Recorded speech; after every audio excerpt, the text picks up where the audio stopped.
Nityanandam.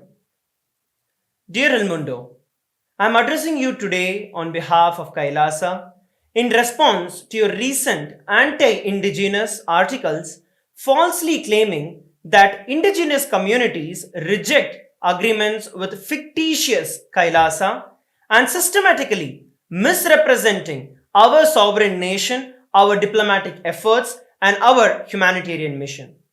Your anti-indigenous position disguised as defense.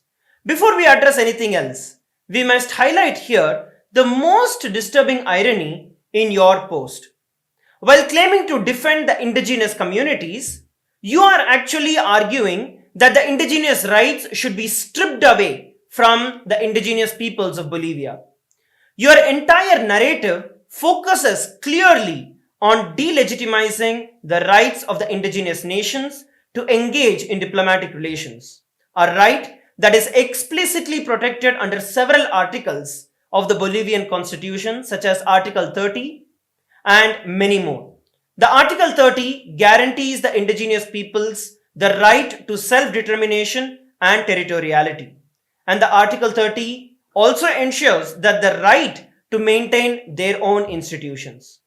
It's profoundly hypocritical to see how you try to position yourself as a defender of indigenous rights while at the same time undermining the fundamental rights of the indigenous communities to enter into agreement with other international partners of their choosing.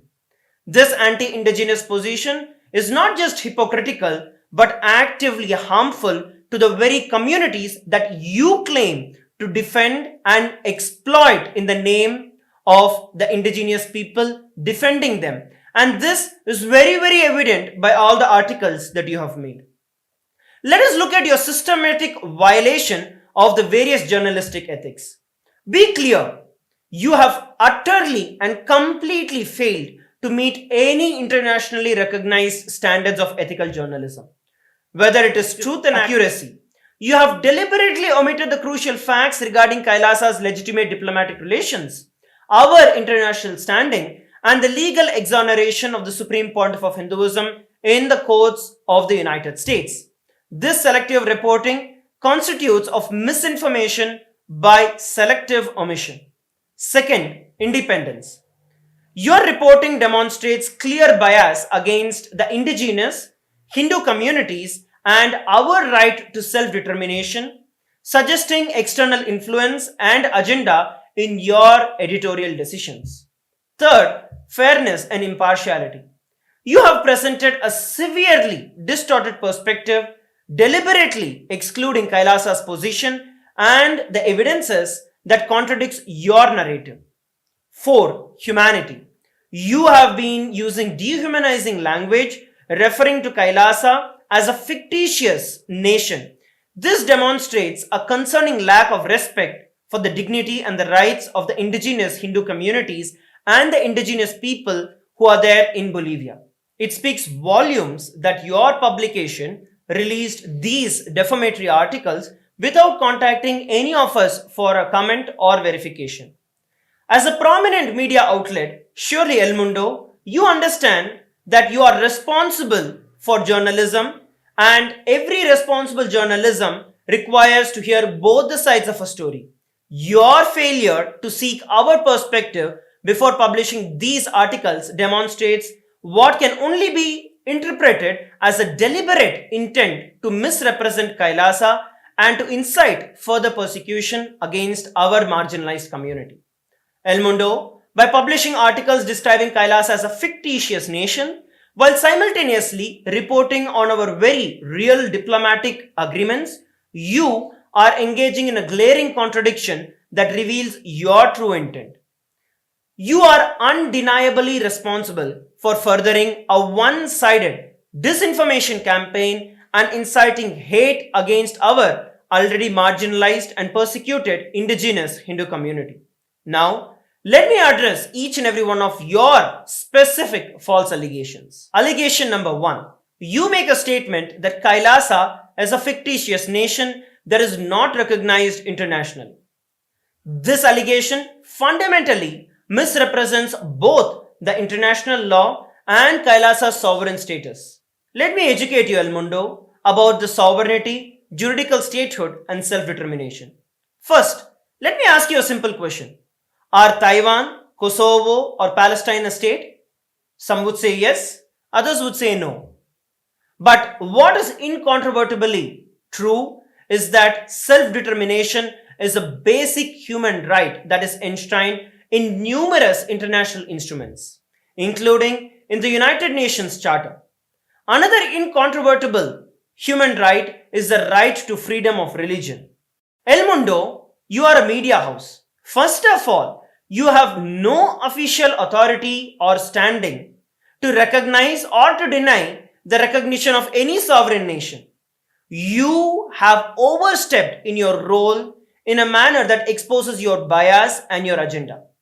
It's important to note that even the United Nations itself, by its virtue of its own declaration, states very clearly that it is neither a state nor a government, and therefore it does not possess any authority to recognize either a state or a government. As an organization of various independent states, it may admit a new state as its member and accept the credentials of the representatives of a new government, but it very clearly states it does not have the rights to recognize a nation as per their very own mandate. This is a critical fact that El Mundo has conveniently ignored. People with a common origin, history, language, culture, customs, or religion can develop into a nation through the awakening of their national consciousness. A nation can exist even without the universal recognition, and this has been exemplified by various stateless nations throughout the history. Citizenship is not always synonymous with the nationality of a person. The United Nations International Covenant on the Civil and Political Rights (ICCPR), recognized by 178 nations, it declares in its very first article, all peoples have the right of self-determination. By the virtue of that right, they freely determine their political status and freely pursue their economic, social, and cultural development. These are precisely the rights that are being exercised by all of KAILASA'S citizens. Kailasa may have fewer formal recognitions compared to longer lasting established states, but that does not deny the people of Kailasa from exercising their fundamental human rights and the political rights of building diplomatic relations and seeking recognition across the entire world. Let us look at Kailasa's juridical statehood. The juridical statehood of Kailasa is legitimate and is recognized as per international law. Kailasa is a sovereign subject of international law, possessing distinctive attributes derived from the Supreme Pontiff of Hinduism's inheritance of the unbroken succession and the revival of 21 sovereign ancient Hindu states and the ecclesiastical Hindu institutions such as the Swarna Pita Swargapura Samrajya Sarvajna Pitam and the Shamala Pita Sarvajna Pitam. In addition, Kanchi Kailasa Sarvajna Pitam and 17 other such sovereign Sanatana Hindu ecclesiastical historical institutions receive customary recognition by the United Nations as per the Vienna Convention on Diplomatic Relations and the Vienna Convention on Consular Relations. In addition to this, Kailasa fulfills all the criteria for statehood that is established in the Montevideo Convention on the rights and the duties of a state. The Montevideo Convention very clearly states 4 important capacities for a state to be recognized as a state. The point number 1 begins with permanent population. Kailasa, of course, has a well-defined community of citizens that are unified by cultural, religious, and historical bonds living in the sovereign territories of Kailasa. Second, defined territory. Kailasa maintains territorial sovereignty that has been gifted by various countries from around the world. Third, government. Kailasa has a very well established functional government with administrative capabilities. And fourth, capacity to enter into relations with other states. As evidenced by our diplomatic agreements with various indigenous nations, with various municipalities in Bolivia, in other countries around the world, Kailasa actively engages in international relations. The Montevideo Convention on the Rights and the Duties of the State establishes very clearly that the political existence of a state is independent of the recognition by other states. Please be very clear. The political existence of the state is independent of the recognition by other states. And this emphasizes the inherent rights of the states to self-governance, to the territorial integrity and political independence. Further to this, the doctrine of continuity applies to Kailasa. International law recognizes a state's legal personality by recognizing its identity. This perspective extends to periods of annexation or occupation, where the legal personality of a state is considered to persist, enabling its subsequent re-establishment. Historical examples dating back to the 18th century include cases like Portugal and Genoa and instances of state re-establishment after the Vienna Congress of 1815. Moreover, examples such as Poland, Ethiopia, Czechoslovakia, Albania and Austria during and after the World War II serve as other modern instances of the state re-establishment, offering additional evidences to recognize and preserve a state's legal personality over a long stretch of time. By the doctrine of continuity, the legal facts in the context of the history of the Hindu sovereign state of the Surangi kingdom, the supreme pontiff of Hinduism derives all the sovereign rights and the powers of the royal lineage as the sovereign from the inheritance and the continuation of the unbroken succession of the Surangi kingdom. The Surangi kingdom, through the unification of 20 other sovereign Hindu states and sovereign ecclesiastical historical entities, became part of the United States of Kailasa, which thus became a sovereign independent juridical state with the Supreme Pontiff of Hinduism as the sovereign. This forms the basis of how Kailasa has been established and the rights that are vested in Kailasa. Let us look at further details about the de jure and the de facto statehood that Kailasa enjoys. The three ancient sovereign states of Kailasa, namely the kingdom of Suryavamsa Surangi Samrajya Sarvagnya Peetam, the Swarnapita Swargapura Samrajya Sarvagnya Peetam, and the Shamalapita Sarvagnya Peetam, possessed all the characteristics of statehood at all times in the history. Although at various times, temporarily, their control of their territory was lost, this does not negate the existence of Kailasa as per the doctrine of continuity in the international customary law, which states very clearly that upheavals and revolutions within a country, changes in governmental forms, the extent of a country's territory, and the measures taken during a military occupation do not affect the existence of a state. As a juridical state, Kailasa possesses an international legal personality, which means that it can enter into treaties, join international organizations, and raise claims in all the international courts. Such ancient history illustrates that the constituent sovereign nations and the entities of the United States of Kailasa has well-known international legal personality at various given times, possessing both de jure and de facto statehood, and their revival as Kailasa continues to do so today. Your attempt to strip Kailasa of its rightful recognition demonstrates a very troubling disregard to the right of self-determination of the indigenous peoples, a right that is explicitly protected by the international law, including the United Nations Declaration of Rights of the Indigenous Peoples. Let us look at the second allegation that is placed by you. You say that Kailasa engaged in illegal land transaction for financial gain. This allegation fundamentally mischaracterizes the nature of our agreements. Kailasa did not seek to purchase or own any indigenous lands. These were lease agreements and were collaborative conservation partnerships that explicitly respect the indigenous ownership and their rights. The agreements include the support for environmental protection and sustainable management, preservation of indigenous knowledge systems, humanitarian aid and development assistance, cultural exchange and promotion of indigenous rights. These are not transactions but partnerships that benefit the indigenous communities while preserving their autonomy and their land rights. Our agreements with the indigenous nations include the explicit clause state quote unquote payment effectuated after ratification by the competent authorities. This ensures full compliance with the Bolivian law and to follow the laws of the state.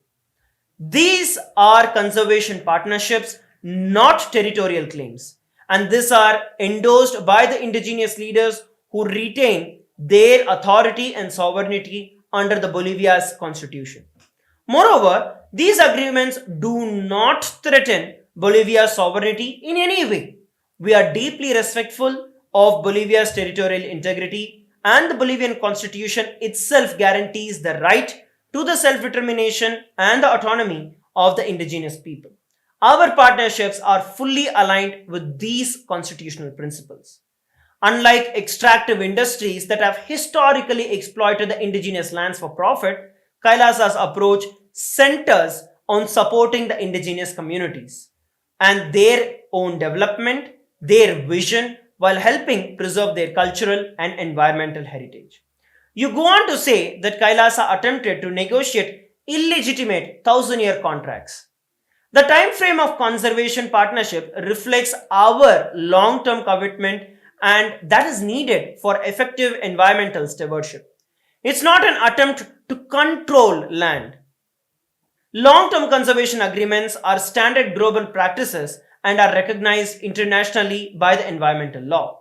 Moreover, all these agreements contain explicit clauses respecting and complying with the Bolivian law. Furthermore, Bolivian constitution states very clearly that the integrity of the indigenous territory is recognized, which includes the right to maintain and develop their own forms of economic, cultural, and spiritual life. We are very clear that we have honored this integrity rather than undermining it. The economic components of our agreements were not payments for land, but investments into the community for development, for the environmental protection, for their cultural preservation. These resources would be managed by the communities themselves according to their own priorities and the governance structure. Meaningful environmental conservation requires long-term vision and commitment, and our agreements reflect this in reality. It is not any desire to quote-unquote control indigenous territories. You move on to say that Kailasa promoted foreign religion contrary to the indigenous traditions. The allegation reveals a profound ignorance of both Kailasa's mission and the indigenous Bolivian culture. Kailasa promotes religious freedom and respects spirituality of all traditions. We never sought to impose religious practices on any community. Moreover, many indigenous Bolivian communities practice spiritual traditions that include elements of cosmic harmony, respect for nature, and the recognition of divine manifestations. These concepts are entirely compatible with the Hindu spiritual perspectives. The allegations that indigenous communities cannot engage with other traditions itself is a contrary and is a colonist perspective that denies their agency and their intellectual sovereignty. The Supreme Pontiff of Hinduism has made extraordinary contributions to these indigenous civilizations worldwide and serves as the emperor for the 21 ancient kingdoms. The work of the Supreme Pontiff of Hinduism has focused on preserving the endangered knowledge systems, supporting the sustainable development, and protecting the rights of the indigenous people. Kailasa, under the guidance of the Supreme Pontiff of Hinduism, has extended our humanitarian grants to over 100 nations, supporting critical initiatives including environmental sustainability, forest conservation, poverty alleviation, women and child empowerment, free education, and so on. These contributions represent our unwavering commitment to the indigenous welfare and sustainable development.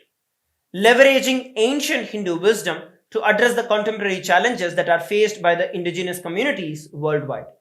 Unlike exploitative colonial relationships, these humanitarian partnerships are designed to strengthen the indigenous sovereignty while preserving cultural heritage and ecological integrity.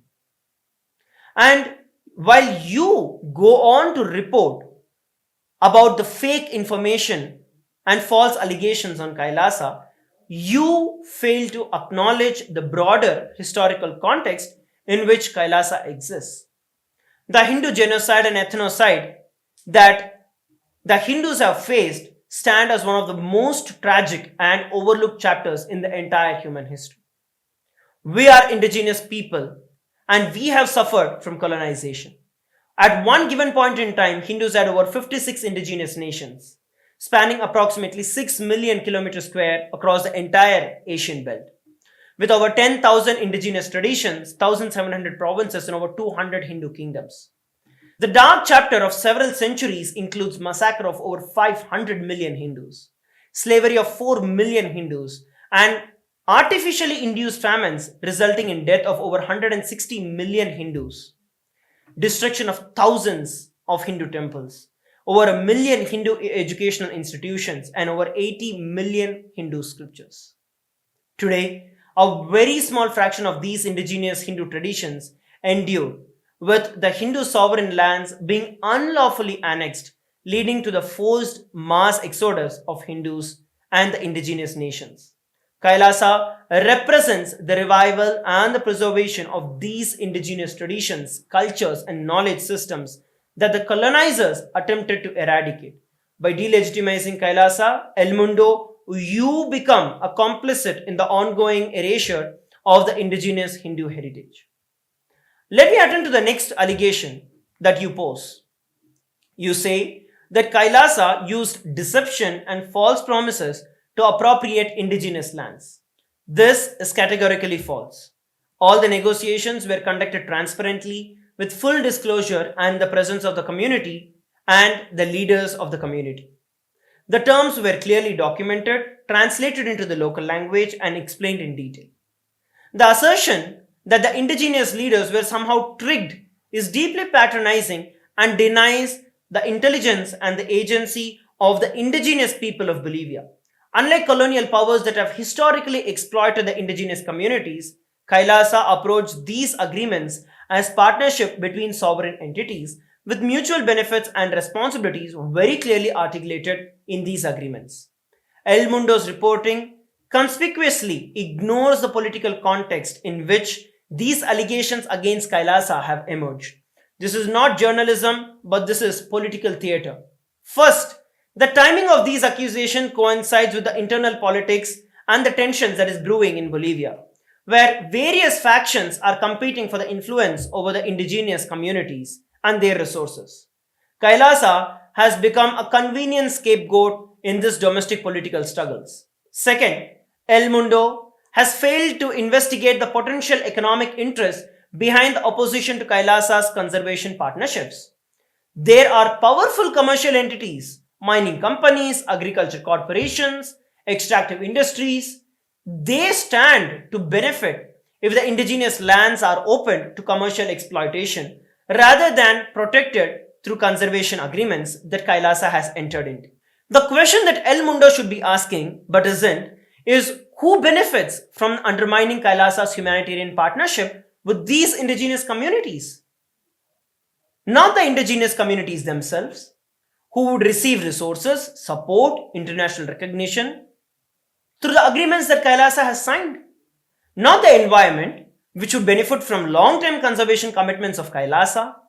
The beneficiaries are those who wish to exploit the indigenous peoples, the indigenous land for the resources of short-term profit. And this is the very colonial mindset that Kailasa stands against. You further go on to place an allegation that Kailasa offered financial incentives to commercialize indigenous heritage. The economic components of our agreements were not payments for land, but investments into the community for the development as stated earlier. These resources would be managed by the communities themselves according to their own priorities and structures. Kailasa's humanitarian aid is not gathered through taxes as most established nations would collect, but instead raised through the hard work and the sacrifices of the Supreme Pontiff of Hinduism, Bhagavan Sri Nityananda Paramashivam, and the contributions of the hard-working individuals of a persecuted minority indigenous community that are inspired to do the same, witnessing the Supreme Pontiff of Hinduism's relentless sacrifices and the unshakable grit and commitment towards this mission. Kailasa is committed to the humanitarian contributions. However, it is very unfortunate that the anti-indigenous, Hindu-phobic, racist articles and media outlets such as El Mundo, such as you, have derailed these humanitarian services that Kailasa is committed to providing. Your publication, by hosting and publishing these articles, has extraordinarily amplified this systematic persecution. Instead of recognizing our contributions and our genuine commitment to the indigenous welfare, El Mundo, you have put a systematic and focused effort into inflicting deeply harmful disinformation that directly harms the vulnerable communities who are intended beneficiaries of KAILASA'S humanitarian aid. You further go on to place allegation that indigenous communities demand KAILASA to be declared unwelcome. First of all, this entire allegation is entirely fabricated. Let us be absolutely clear. No legitimate indigenous communities have spoken anything against Kailasa. These supposed statements are completely fabricated and created by you and other media outlets to drive your anti-indigenous agenda. El Mundo, you have been deliberately gaslighting the indigenous people by manufacturing the false narratives that indigenous communities are acting against Kailasa. This is a classic divide and conquer tactic that is used throughout the entire colonial history, falsely claiming that indigenous people reject partnership that actually benefit them.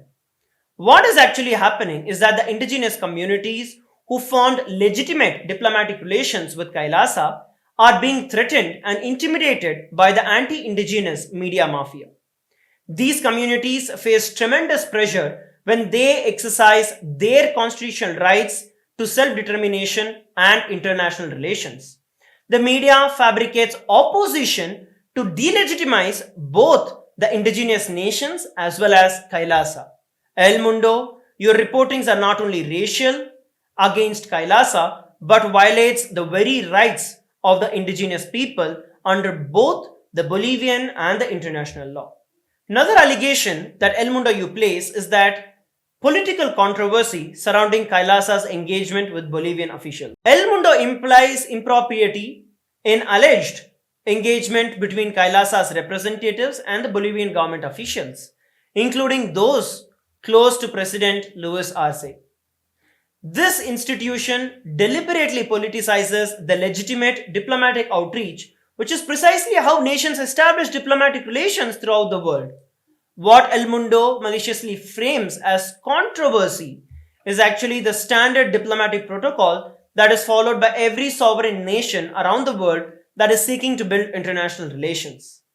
The deliberate mischaracterization reveals El Mundo's true calculated attempt to undermine the legitimate diplomatic processes which involve the indigenous nations like Kailasa. Your reportings fail to acknowledge that the same indigenous communities have been historically pressured, manipulated, exploited by powerful economic and political interests within Bolivia. Yet, El Mundo shows absolutely no interest in investigating any of these systematic patterns of exploitation. Moreover, El Mundo completely ignores the defamatory treatment of the Supreme Pontiff of Hinduism in your reporting. In conclusion, we demand a sincere apology for the blatant inaccuracies that are represented in your articles and publication. A correction or clarification acknowledging the false information and providing the accurate details about Kailasa is imperative to rectify the harm that you have caused. More than 5 major corporate houses such as the Washington Post, MSN, The Week, Outlook Magazine, Dilamalar, and Sixth Italy have removed their Hindu-phobic and defamatory articles that carried similar disinformation against the Supreme Pontiff of Hinduism and Kailasa. We expect El Mundo to follow suit and rectify the harm that you have caused through your irresponsible reporting. Your role as a responsible media entity obliges you to act in the public interest and uphold journalistic integrity. We anticipate your prompt cooperation in setting the record straight and in doing so, ceasing the perpetual continuation of the harmful narratives that are being spread by you against the indigenous community. We are open for further discussion and to provide additional information to facilitate accurate reporting. The question now is whether El Mundo will choose the path of journalistic integrity or continue to participate in the systematic persecution of the indigenous communities and the indigenous Hindu communities. The world is watching, the history will judge, truth will prevail. Thank you for your immediate attention to the matter. We expect a resolute and corrective response. Thank you, Nityanandam.